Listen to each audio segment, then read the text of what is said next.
Good morning, children. Hope you are doing well.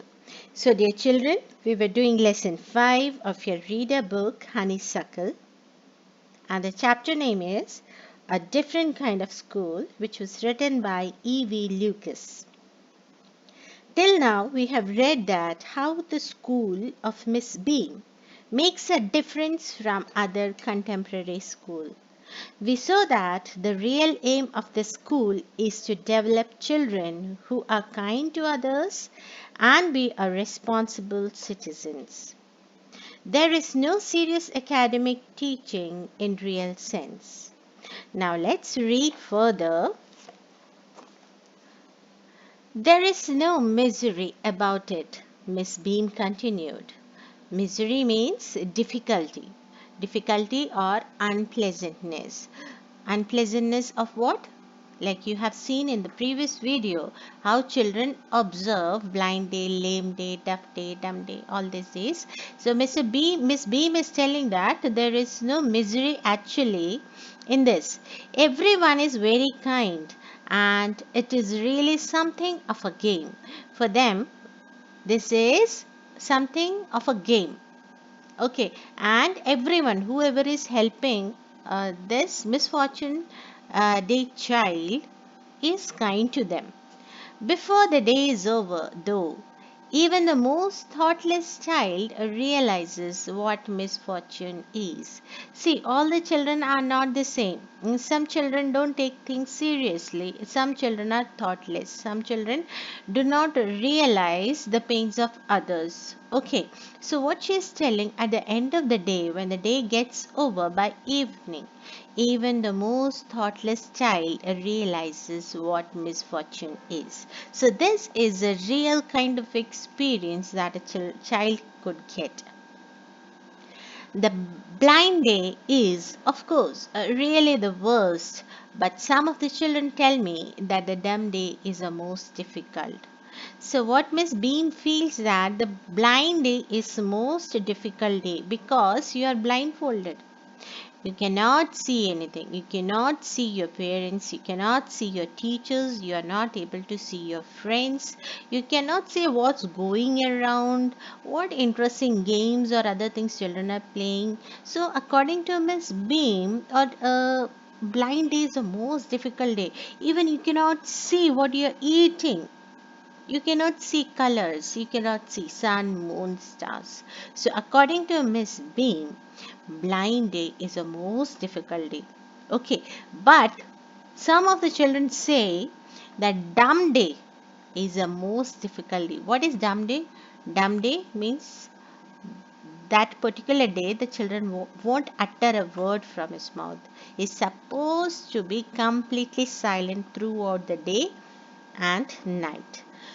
We cannot bandage the children's mouths, so they really have to exercise their willpower. So I give you a challenge. I give all the children who are watching this video one simple challenge.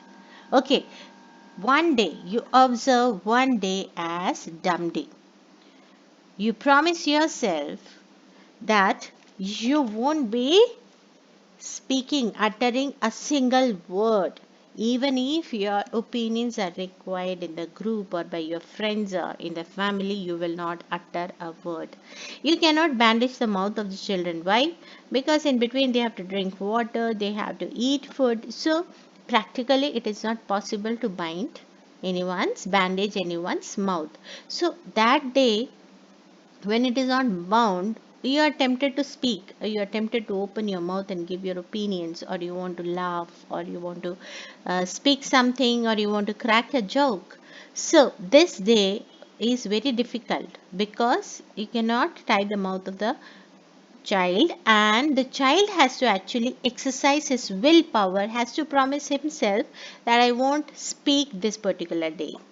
Come into the garden and see for yourself how the children feel about it. So, Miss Beam is leading E.V. Lucas to the garden and she wants him to experience by himself. Okay. Miss Beam led me to one of the bandaged girls. Here's a gentleman. come to talk to you, said Miss Beam, and she left us. So Miss Beam led Evie Lucas to one of the girls who was bandaged. That is, she was blindfolded.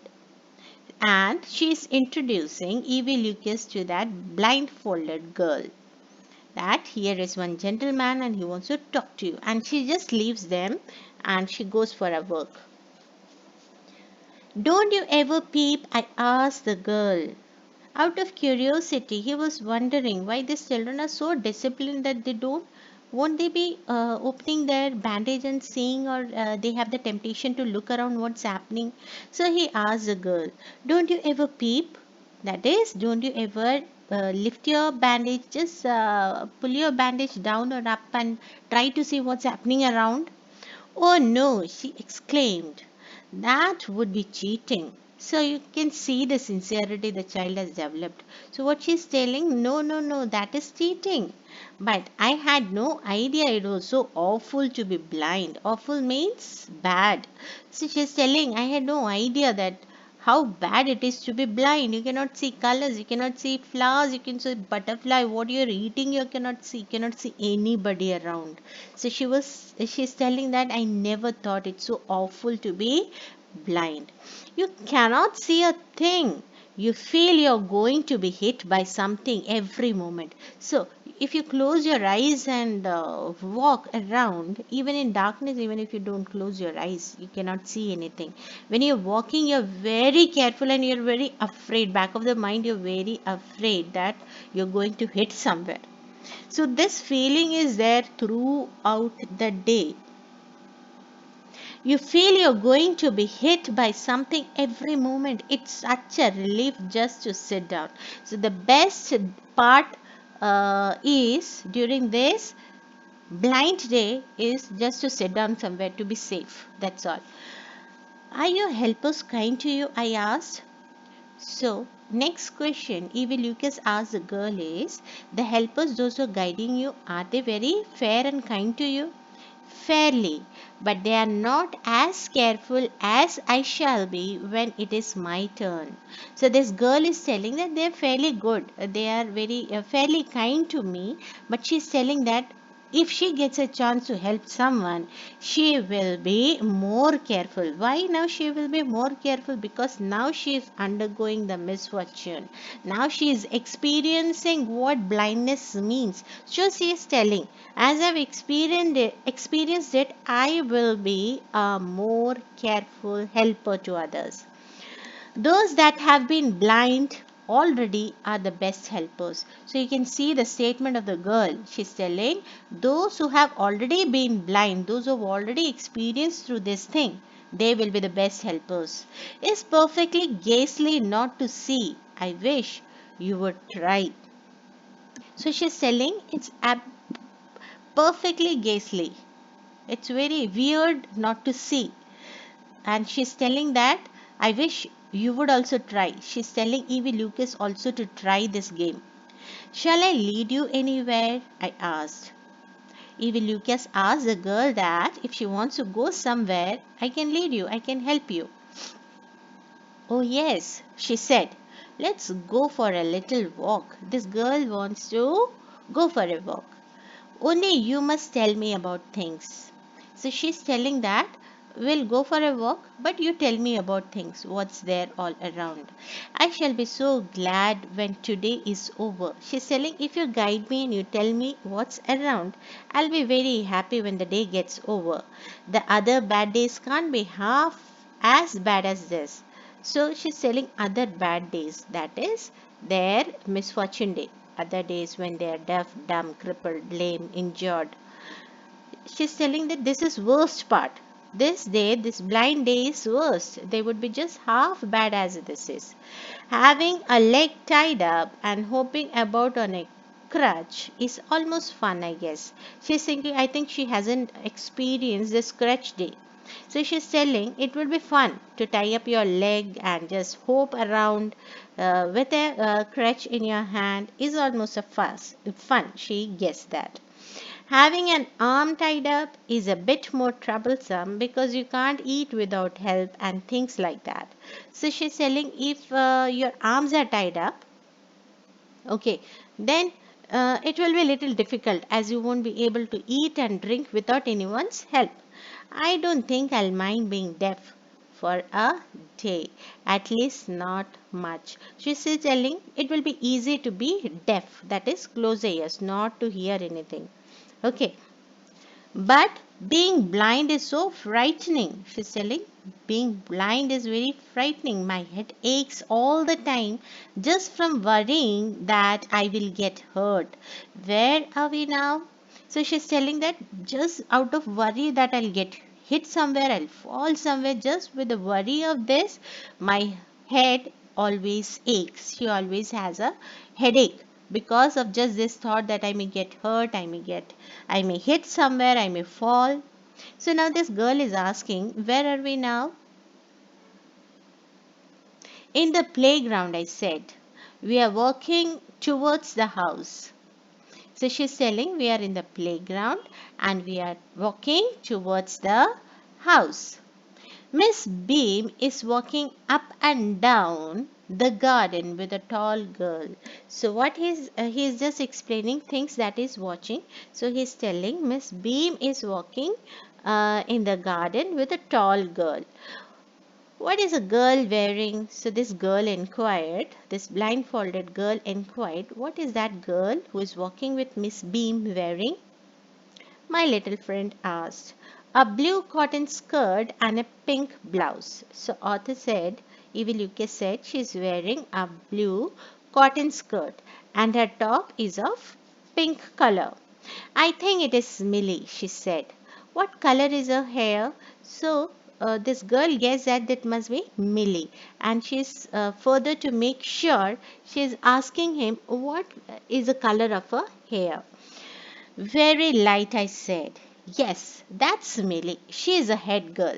So Millie is the head girl of the school. There is an old man tying up roses, I said. Then he said there is one old man who is tying up roses. Yes, that's Peter. He's a gardener. He's hundreds of years old. So this girl thinks that this Peter, this gardener, is hundreds of years. That is 200, 300. It could be anything. Actually, this person is very old and he is near 100 year. Though as she was seeing him for long, she thought he is hundreds of years old. And his name is Peter. And here comes a girl with curly red hair. She is on crutches. Okay, that's Anita, she said. And so we walked on. Gradually, I discovered that I was 10 times more thoughtful than I ever thought I could be.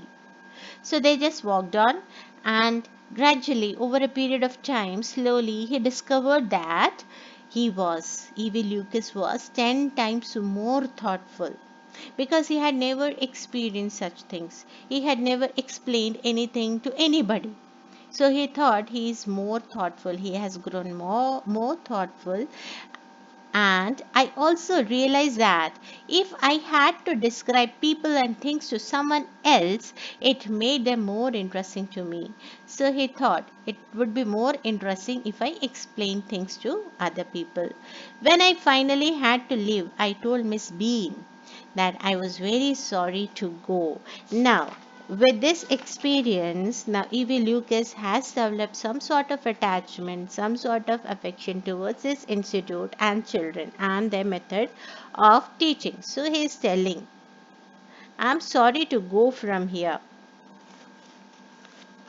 Ah, she replied. Then there is something in my system after all. So Miss Beam is happy to hear this remark from Evie Lucas, and she's telling, I'm happy that there is something that fascinates you. There is something that has attracted you towards my system. So this is all about the chapter. And now let's see what's the meaning of abridged. Abridged means a piece of writing that has been shortened. This story which was written by E.V. Lucas was very long and it has been shortened. That is abridged and simplified. The language has been simplified for the children of yours to understand. Hope you understand the chapter well, and I would like to suggest you all also become thoughtful like the children of this story. Thank you. Have a nice day.